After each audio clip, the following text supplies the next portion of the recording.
Götür.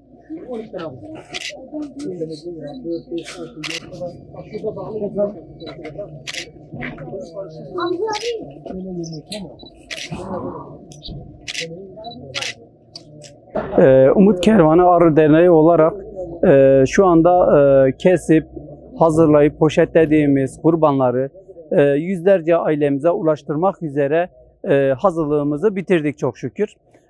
Şimdi ekipler halinde mahallelere dağılacağız.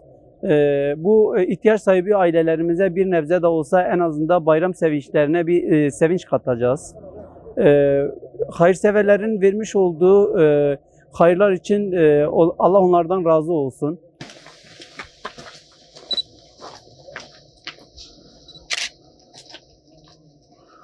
Selamünaleyküm. Selamünaleyküm. Bayramınız mübarek olsun Allah. İlk selamdan geliyoruz.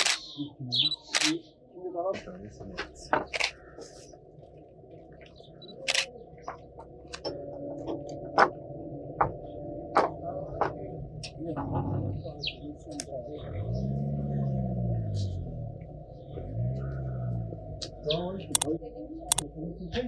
bir alır mısın?